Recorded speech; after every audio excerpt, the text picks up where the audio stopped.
ETF index mutual funds నేర్చుకుని stock మార్కెట్లో రాణించాలనుకుంటున్నారా? వెంటనే ఈ నెంబర్కి కాల్ చేయండి. నమస్తే, welcome back to Suman TV. Texas లో ఉంటున్న ప్రతి భారతీయుని వెళ్ళగొడతాం. ఫ్లోరిడా రిపబ్లికన్ పార్టీ నాయకుడి వివాదం ఏంటి? మెడికల్ డిపోర్టేషన్, అమెరికాలో ఉంటున్నటువంటి ఎన్ఆర్ఐలకు కొత్త చిక్కు.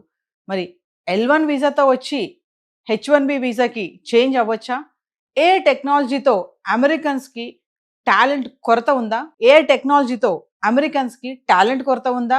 H1B వీసా ఫీజు పెంచిన తగ్గని డిమాండ్, USA వర్సెస్ ఇండియన్స్. మరి వీటన్నిటిపైన ఒక క్లారిటీ ఇవ్వడానికి ఈరోజు మనతో పాటు ఉన్నారు special guest, founder and chairman of global Telangana association నుంచి విశ్వేశ్వర రెడ్డి గారు. నమస్తే సార్. నమస్కారం సార్, రీసెంట్ గా మరి టెక్సాస్ లో ఎవ్వరు కూడా భారతీయులు ఉండొద్దు, అందరినీ వెనక్కి పంపించేస్తామని చెప్పేసి రిపబ్లికన్ పార్టీ లీడర్ ఎవరైతే ఉన్నాడో చెప్పడం జరుగుతుంది. ఎందుకు సార్, ఎందుకు పంపించేద్దాం అంటున్నారు? అంటే అక్కడ ఏం జరుగుతుందంటే టెక్సాస్ ఏరియాలో, ఎస్పెషల్లీ డాలస్ ఏరియాని చూస్తే టెక్సాస్లో మేజర్గా 4 cities major: Dallas, Austin, Houston, San Antonio. So ఈ మధ్య రీసెంట్ లాస్ట్ 10 years నుంచి చాలా మైగ్రేషన్ జరిగింది. సో యూఎస్లో కూడా ఏంటంటే జియోగ్రఫికల్గా వెదర్ మంచిగా ఉన్న ప్లేస్ టెక్సాస్. ఆ స్టేట్లో ఉన్న వాళ్ళు బాగుంటాయి. నార్త్ ఈస్టు తర్వాత నార్త్లో ఉన్న వాళ్ళందరూ కూడా మేజర్గా వాళ్ళ గ్రీన్ కార్డ్ వచ్చాక అందరూ డాలస్కి మూవ్ అవుతారు. మూవ్ అయ్యాక అక్కడ అందరూ ఎంప్లాయ్మెంట్ రీత్యా వెళ్ళారు. సో ఈ మధ్య చాలామంది పిల్లలు F1 మీద వచ్చారు అక్కడికి. సో F1 స్టూడెంట్ మీద వచ్చి కొన్ని వయలేషన్స్ చేశారు. తర్వాత H1Bలో కూడా కొన్ని వయలేషన్స్ ఉన్నప్పుడు వాళ్ళు అబ్జర్వ్ చేసి, సో ఈ వయలేషన్ జరుగుతున్నాయి కదా, దీన్ని కొంచెం స్ట్రిక్ట్ చేయాలనే ఉద్దేశంతో టెక్సాస్ గవర్నరు, అదేవిధంగా మొన్న రీసెంట్గా అందరికీ ఇట్స్ పబ్లిక్ న్యూసే, ఎవరో ఒక కంపెనీ వాళ్ళు ఒకటే ఇంటి అడ్రస్లో ఒక 20 H1 ఫైల్ చేశారనేది ఒకటి చర్చ నడిచింది. మీరు వీడియోలు కూడా చూసింటారు. సో దానికి ఒక మీడియా స్ట్రింగర్ ఆమె యాక్చువల్గా లీక్ చేసింది అవన్నీ.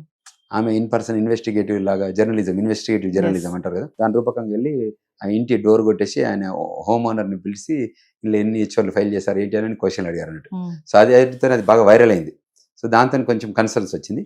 సో ఇప్పుడు ఏమంటుందంటే state governor office, state government డిపార్ట్మెంట్లో no H1B working. So H1B వర్కర్స్ని మేము ఎంటర్టైన్ చేయము, మాకు H1B అక్కర్లేదు, మా కంట్రీలో ఉన్న రిసోర్సెసే మాకు కావాలి. సో వాళ్ళ కోసం మేము ట్రైనింగ్ ఫీ పెట్టాము, త్రూ దట్ ట్రైనింగ్ తీసుకొని మేము వాళ్ళని రిక్రూట్ చేసుకుంటాం తప్ప ఫారెన్ నేషనల్ చేయము అని, అంటే త్రూ H1B ప్రోగ్రామ్ చేయమని చెప్పేసి అది మార్కెట్లోకి వెళ్ళింది ఇప్పుడు. సో అది కన్సర్న్. సో నెక్స్ట్ ఏంటంటే ఇండియన్స్ ఒక స్టేట్ క్లయింట్స్, ఫెడరల్ క్లయింట్ ఉండరు, మనం కమర్షియల్ క్లయింట్స్ అని ఉంటారు. అంటే ఇప్పుడు గూగుల్, మైక్రోసాఫ్ట్ ఇవన్నీ కమర్షియల్ క్లయింట్స్. సో అక్కడ మనకు మన stem, science, technology, engineering, mathematics మనకు ఉంది అన్న విషయం తెలుసు. సో వాళ్ళు ఏ కంపెనీ కూడా అది వదులుకోవడానికి ఇష్టపడదు. సో ఈవెన్ బాగా స్ట్రెస్ అప్ చేస్తే ఏం చేస్తారంటే వాళ్ళు పొలిటీషియన్ దగ్గరికి వెళ్తారు, వెళ్ళి no you cannot pursue this programme, ఈ programme need to be decommissioned అని చెప్తారు. సో అప్పుడు ఏంటంటే వెనకకు వస్తారు. అంటే ఇప్పుడు ఎవరో ఒకరో ఇద్దరు కానీ టెక్సాస్ కానీ ఫ్లోరిడాలో కానీ గవర్నర్స్ కానీ అంటే అవి వాళ్ళ ఒపీనియన్ కింద తీసుకోవాలి. సో తర్వాత ఇన్వెస్టిగేషన్ టైప్ చెక్ చేస్తే, as long as we have proper documentation, proper paper work, we don't have to worry. So దాంతో టెక్సాస్ది కానీ ఫ్లోరిడాది కానీ రీజనబుల్గానే ఉంది. అంటే వాళ్ళు ఆ కంట్రీలో ఉన్న వాళ్ళు అట్లా చెప్పకపోతే వాళ్ళకు కూడా ఓట్లు వేయరు కదా. So it's typical political strategy అన్నట్టు. సో ట్రంప్ మాత్రం టోటల్లీ బిజినెస్ స్ట్రాటజీతో పోతాడు. But otherwise that whole population is very big population. So according to that only అంత ఫ్రేమ్ వర్క్లోనే ఉంటుంది. స్థానిక ఎన్నికల్లో కూడా వాళ్ళు ఓడిపోవడానికి కారణం ఇండియన్సే, మీ వల్లే మాకు ఇక్కడ ఓట్లు కూడా రాలేదని చెప్పేసి ఇప్పుడు టెక్సాస్ లో ఇండియన్స్ పైన బాగా కోపంగా ఉన్నారని అంటున్నారు సార్. దీనిలో correct, you have valid point. So ఏమవుతుందంటే ఇప్పుడు అక్కడ మనం చేస్తున్న కొన్ని కార్యక్రమాల ద్వారా వారితో బయటకు వస్తుంది. ఎందుకంటే డిజిటల్ వరల్డ్ కదా ఇదంతా, ఏం జరిగిన సంఘటన బయటకు వస్తుంది కాబట్టి అటువంటి కొన్ని సంఘటనల ఆధారంగా కొంచెం చెక్స్ అండ్ బ్యాలెన్సెస్ అంటారు, అటువంటివి జరుగుతున్నాయి తప్ప ఓవరాల్గా అంటే 95% చాలా మంచిగా ఒబీడియంట్గా డిసిప్లిన్గా ఇటు జన్మభూమికి ఎంత రెస్పెక్ట్ చేసి ఎంత లాయల్గా ఉంటామో కర్మభూమికి కూడా అంత రెస్పెక్ట్ లాయాలిటీ ఉంటుంది. So very rare of the rare issues ఉంటాయి. But that also need to be addressed properly. అంటే ఒకరు మిస్టేక్ చేసినా అది అందరు మిస్టేక్ కింద ఆపాదిస్తారు. సో అంచేత వాళ్ళకు కూడా మేము రిక్వెస్ట్ చేసేది ఏంటంటే అమెరికాకు మైగ్రేట్ అయ్యి వస్తున్న వాళ్ళు, ఎస్పెషల్లీ డాలస్లో ఉంటున్న వాళ్ళు, మీరు మీ ఇమిగ్రేషన్ స్టేటస్ని ఎప్పుడు చెక్ చేసుకుంటుండండి, మీరు మీ పాస్పోర్ట్ ఎప్పటికి వెరిఫై చేసుకుంటుండండి. So that before it expires you renewal it, so that you will be happy. Otherwise if it's delayed, తర్వాత అది ఎటు పోతుందో, ప్రోగ్రామ్ ఎటు చేంజ్ అవుతుందో తెలియదు కాబట్టి అక్కడ కొన్ని కన్సర్న్స్ ఉంటాయి. కాబట్టి వీళ్ళని మేము అడ్వైజ్ చేస్తున్నాం ఏంటంటే అంతకంటే ముందే మీరు దీన్ని వ్యాలిడేషన్. ఇంకోటి అంటే మన వాళ్ళు అక్కడికి వెళ్ళి అక్కడ వాళ్ళని అంటే ఆక్రమించుకోవడం ఇట్లాంటివి చేస్తూ ఉంటారు అసలు, అంటే సరిగ్గా ఉండకుండా. అంటే మనం ఎక్కడి నుంచి అక్కడికి వెళ్ళాం కాబట్టి అక్కడ ఉన్నటువంటి ఆ వాతావరణాన్ని మనం గ్రాస్ప్ చేసుకోవాలి కదా, అట్లా కాకుండా మాది ఇది అన్న ధోరణిలో ఉంటారా? ఉండరు. బేసికల్గా ఏంటంటే టైప్స్ ఆఫ్ ఇష్యూస్ ఉంటాయి. టైప్స్ ఆఫ్ ఇష్యూస్ మీద మాట్లాడుతుంటాం. ఏదైనా కన్సర్న్స్ ఉంటే అడ్రస్ చేస్తారు తప్ప దాన్ని నెగిటివ్గా ఏమి ఉండదు.